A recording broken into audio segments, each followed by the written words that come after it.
이제 계속해서 이스라엘 백성들을 내어놓지 않으려는 파라오와 그리고 그들을 끌어내려고 하는 하나님의 줄다리기 속에 우리는 계속 지켜봅니다. 좀 진행이 더딘 것 같지만 이제 이 더딘 진행 같은 곳에서 하나님이 계속 반복적으로 하는 이야기를 통해서 우리에게 뭘 얘기하는지 한번 좀 보시면 좋겠고, 이제 출애굽기 6장에 가보면 어제 내용에 이어서 이제 하나님이 본격적으로 팔을 딱 걷어붙이시고 자기 백성을 위해서 힘을 행사하시려고 합니다. 그런데 그 힘이 그냥 행사되어지는 게 아니라 그 하나님의 강한 손을 보여줄 하나님의 동역자들이 있었더라. 하나님이 강한 손을 보여주시려고 합니다. 그래서 어제 마지막에 봤죠. 6장 1절에 보시면 여호와께서 모세에게 말씀하시죠. 이제 내가 파라오에게 하는 일을 내가 볼 것이다. 여기에 내가는 이제 모세도 있겠고 아론도 있겠고 이제 이스라엘 백성들도 보게 될 거고 파라오도 보게 될 것입니다. 강한 손으로 말미암아 파라오가 그들을 보낼 것이다. 강한 손으로 말미암아 파라오가 그들을 이집트 땅에서 쫓아낼 것이다. 내보낼 것이다는 얘기죠. 반복적으로 하나님이 자신의 강한 손에 대해서 얘기하기 시작하셨습니다. 그러면서 이 강한 팔을 갖고 계신 하나님이 자기를 소개하세요. 하나님이 모세에게 말씀하시죠. 이르시되 나는 여호와다. 하나님이 자기 이름을 밝혀요. 이 이름은 이미 출애굽기 3장에서 밝히신 적이 있죠. 하나님이 모세에게 나타나셨을 때 나는 스스로 있는 하나님이다. 또 이르시되 너는 이스라엘 사람들에게도 스스로 있는 하나님이라고 소개하여라. 이 얘기를 했거든요. 그러면 6장에서부터 이제 하나님이 자기 이름을 나 여호와다 라고 밝힌다는 것은 이 여호와가 어떤 뜻인지를 보여줄 거예요. 그러니까 여호와라는 뜻은 제가 간략하게 설명드리기를 나는 나다 이런 뜻이기도 해서 전능하신 하나님, 모든 것을 할 수 있는 하나님이라는 내용을 포함하여 설명이 필요 없는 하나님이다 이런 뜻입니다. 누군가에게 소개할 때 나는 이런 직업을 갖고 있습니다. 나는 이렇게 살아왔습니다. 이런 표현 자체가 필요 없는 하나님, 그 이름이 뭐냐면 스스로 있는 자, 야훼, 여호와라는 이름 뜻입니다.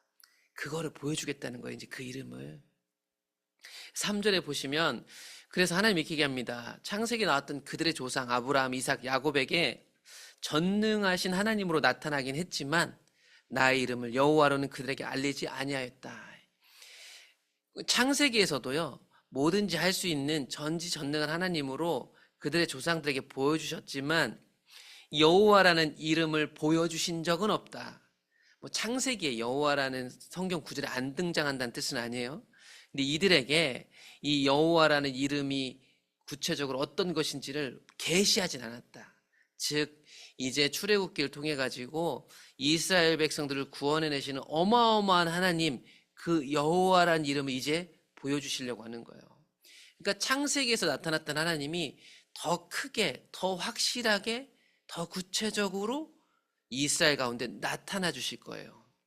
그런 어마어마한 여호와, 설명이 필요 없는 그 하나님이 이런 약속을 하셨대요. 6장 4절에 보면 가나안 땅, 곧 그들이 거류하는 땅을 그들에게 주기로 그들과 언약하였더니, 그런 하나님이 약속을 하셨고 약속을 하신 그 하나님이 그런 여호와께서 기억하고 계셨더라. 이걸 이스라엘과 파라오에게 전달하라고 지금 모세에게 이야기하는 거예요. 이제 이집트 사람이 종으로 삼은 이스라엘 자손의 신음소리를 내가 듣고 나의 언약을 기억하노라. 여러분, 상상도 할 수 없는, 설명이 필요 없는 하나님이 기억하시고 그 약속을 지키려 하신다. 그 하나님께서 이 약속을 지키러 오셨고 그들에게 앞으로 일어날 새로운 약속도 주시는데 이런 약속이래요. 그러므로 이스라엘 자손에게 이렇게 이 하나님이 약속한다고 전해라. 다시 한번 얘기합니다. 이스라엘 자손에게 나는 여호와다. 설명이 필요 없는 하나님이다. 내가 이집트 사람의 무거운 짐 밑에서 너희를 구해낼 것이다. 그들의 노역에서 너희를 건지며 편팔과 여러 큰 심판들로서 너희를 속량할 것이다. 이 강한 팔, 강한 손을 보여주신다고 했잖아요. 그 강한 손이 이제 나타날 여러 엄청난 심판들을 통해서 나타나게 될 거예요. 그거를 통해서 하나님이 그들을 구해 주실 거래요. 이 과정에서 그들은 여호와라는 이름을 점점 보게 될 거예요, 여러분. 머리로 하는 게 아닙니다. 이 여호와께서 나는 여호와다, 내가 이런 것들을 할 거야 라고 약속하시잖아요. 이걸 봄으로 그들은 여호와라는 이름을 알게 될 거예요. 그래서 이렇게 구원해내셔서 하나님 뭐 할 거냐? 야, 내가 구해줬으니까 이제 너는 감옥에서 나왔으니까 너 잘 먹고 잘 살면 된다. 이게 아니었어요. 실제로 보시면 그들을 구원하시는 목적이 있어요. 나는 너희들을 구해내서 내 백성 삼을 거야. 그리고 나는 다른 사람들의 하나님이 아니고 내가 구해내고 구해낸 그들과 약속한 그 약속한 너희들의 하나님이 되어줄 거야. 그래서 이걸 통해서 하나님이 이루시려는 게 뭐냐면, 나는 이집트 사람의 무거운 짐 밑에서 너희를 빼낸 너희 하나님 여호와인 줄 너희가 알지라. 여러분, 그러니까 구해내신 하나님은 구원해내고 이제 네 마음대로 살면 된다, 알아도 되고 몰라도 되고, 이게 아니고 이 구원하신 하나님을 이들이 알게 해주신대요. 관계가 생기는 거고요. 이 관계는 야 이렇단다 설명이 아니고, 이들은 이 과정을 통해서 이 여호와란 이름을 모세가 알게 되었던 것처럼 이스라엘 백성도 설명이 필요 없는 그 여호와라는 이름을 그들이 경험적으로 알게 되는 거예요. 그 하나님이 그런 관계를 맺으시고 그들에게 약속한 땅, 조상 때부터 약속한 땅을 그들의 영원한 기업으로 주실 것입니다. 이게 하나님 주신 약속이에요. 그래서 이 약속을 이스라엘 백성들에게 전하고 또 파라오에게 다시 전해야 될 상황이 지금 놓여진 거예요. 모세가 하나님 명령한 이 모든 내용을 이스라엘 백성에게 말했지만 파라오가 오히려 압박만 더 크게 하니까 그것으로 이스라엘 백성들은 마음이 상하고 일은 더 심해졌기 때문에 이게 들리지 않았어요. 이게 은혜로운 말이고 맞는 말인데 세상이 주는 이 고역과 마음 상한 게 얼마나 큰지 들리지 않았다는 거예요. 그래서 여호와께서 모세에게 말씀하시죠. 다시 파라오에게 가서 말해라. 그 땅에서 하나님 백성 내보내라고. 그래서 모세하고 말은 다시 서게 됩니다. 모세가 난감해요. 모세가 여호와 앞에 말합니다. 이르되 이스라엘 자손들도 내 말을 듣지 않는데 파라오가 어찌 듣겠습니까? 저는 말을 잘 하지 못합니다. 여러분, 이 얘기를 모세가 계속 반복하거든요. 이것은 모세가 갖고 있는 한계입니다. 자기의 약점이죠. 더 이럴 것은 뭐냐면 앞에서 이미 한 번 말했다가 이스라엘 백성들이 자기 말을 안 들을 정도로 이 고단함이 더해졌는데 또 파라오에게 그 얘기했다가 일을 또 2배로 늘리면 어떻게 하죠? 모세는 난감합니다. 파라오를 설득할 능력이 없습니다. 그랬더니 여호와께서 모세와 아론에게 말씀을 또 하셨던 것 같아요. 그들로 이스라엘 자손과 이집트 왕 파라오에게 명령을 전하고 이스라엘 자손을 애굽 땅에서 인도하여 되게 하시니라. 여러분, 여기 결론이 나온 거예요. 그런데 그런 모세 아론은 하나님이 계속 말씀하셔서 결국에는 모세와 아론이 파라오 왕에게 들어가서 하나님 명령도 전했고 이집트 땅에서 인도하여 내기도 하였더라. 이렇게 이제 여기서 결론을 딱 지어줍니다. 그러면서 이 하나님의 거대한 일을 하나님 누굴 통해서 이루시는가? 모세와 아론을 통해서 이루셨더라. 그래서 모세와 아론 족보 이야기가 갑자기 나옵니다. 14절부터 이렇게 얘기가 끝나는 것 같이 왜 족보가 나오지 않은데 이제 이렇게 하신 이야기는 또 7장부터 또 새롭게 나오겠죠. 이집트에서 구해낸 이야기는. 그런데 이 모세와 아론 이야기를 하고 싶으신 거예요. 그래서 하나님이 동역자로 삼으신 모세 아론 이야기를 꺼내려고 그들의 조상 이야기를 꺼냅니다. 그래서 야곱에게 12아들이 있었죠. 1번 아들, 2번째 태어난 아들, 3번째 태어난 레위가 낳은 아들들 가운데 게르손, 고앗, 무랄이라는 아들들이 있었다라고 족보를 써주기 시작합니다. 그래서 이 레위의 3아들인 게르손, 고앗, 무랄이가 있었는데 그 중에 고앗이라는 아들 중에 아므람이라는 사람이 있었고 이 아므람이라는 사람이 요게벳하고 결혼해서 누구를 낳았는가? 아론과 모세가 태어났더라.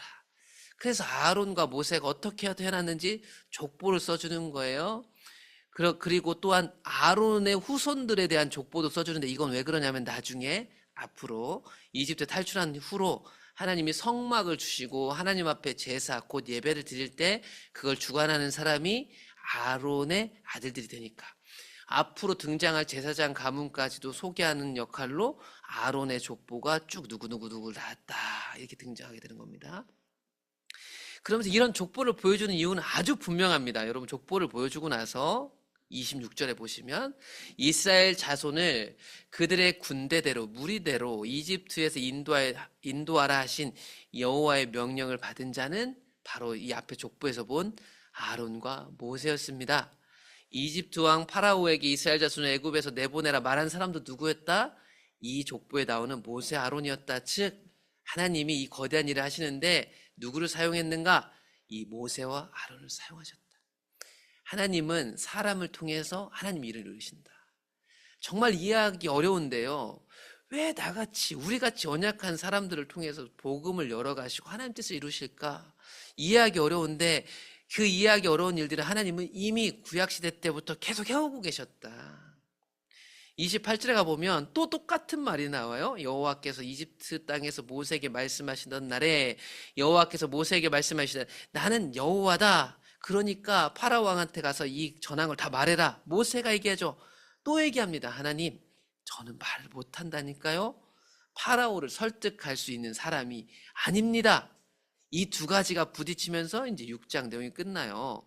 보시면 하나님은 모든 것을 하실 수 있는 여호와인데 설명이 필요 없는 하나님이신데 나는 그걸 해낼 수 없는 사람이다. 이 두 개가 충돌하는 것 같지만 이 여호와 하나님이 이런 할 수 없는 모세를 하게 하심으로 하나님의 이름인 여호와가 증명되는 것이기도 합니다. 그 7장에 가보면 우리가 내일 볼 텐데 결국 모세는 하나님의 동역자로서 하나님의 명령대로 파라오에게 가서 얘기합니다. 그때가 80세 때다. 형은 83세였더라. 오늘 말씀을 좀 생각해 보시면 이제 계속 출애굽할 때 똑같은 내용들이 반복돼요. 이제 비슷한 거죠. 연약한 사람들, 하나님의 완전하심. 그런 완벽하신 하나님이 사람을 동역자로 부르셔서 하나님 그분의 일을 이루어 가십니다. 하나님은 온 우주를 창조하셔서 우리 아니어도 하실 수 있을 텐데 신비롭게도 하나님은 그분의 일을 우리를 통해서 하신다. 연약한 우리를. 그래서 그런 우리를 통해서 하시는 그 하나님 때문에 하나님은 그 이름대로 여호와이신 거예요. 설명이 필요 없죠. 안 되는 나를 통해서 일을 해내시는 분이니까. 하나님이 팔을 걷어서 본격적으로 자기 백성을 구원하기 위해서 강한 팔뚝, 손을 보이실 거예요. 그 하나님은 자신의 이름을 알리십니다. 나는 여호와다. 설명이 필요 없지. 모든 일을 할 수 있다. 이미 창세기에서 봤어요. 100세 때 아들 낳는 아브라함 때도 다 봤어요. 그런데 거기서 보지 못한 더 큰 하나님을 출애굽기에서 보여주시겠다. 아브라함 때부터 알게 해주신 하나님, 그런데 그보다 더 크게, 더 구체적으로 우리는 그 하나님을 출애굽 사건을 통해 만나게 될 거예요. 그 하나님이 약속을 기억하시고 지키겠다 선언하셨습니다. 그런데 이 이야기를 들려줬잖아요. 우리는 은혜로운데 고통스러운 현실 앞에 있는 이스라엘 백성들은 그게 들리지 않았다는 거죠. 그리고 듣지 않으며 오히려 압박하는 파라오에게 다시 가야 하는 모세는 정말 난감했을 거예요. 그런데 이런 말 못하는 모세, 이 듣지 못하는 이스라엘, 그러나 그것들을 되게 하시는 여호와의 그 이름이 오히려 확실히 나타나게 될 것이다. 그러므로 우리는 신앙을 통해서 부족한 나, 상처투성인 나를 넘어서는 여호와의 이름을 알게 되는 것입니다. 동역자인 여러분, 우리를 통해서 여호와 하나님의 강한 손이 세상에 보여진다는 사실을 꼭 기억하셨으면 좋겠습니다. 그래서 우리는 상처를 덮어둘 필요도 없고 나 연약함을 숨길 필요도 없이 하나님 앞에 드러내고 하나님 앞에 저는 말을 못합니다 얘기할지 몰라도 그러나 말 못하는 나를 통해서 일을 하실 수 있는 여호와, 이 설명이 필요 없는 그 하나님 제가 알기 원합니다. 그게 우리의 기도 제목이죠. 오늘도 그렇게 기도하시는 우리에게 설명이 필요 없는 하나님 나타나셔서 오늘 하루를 강한 손으로 채워가실 것입니다.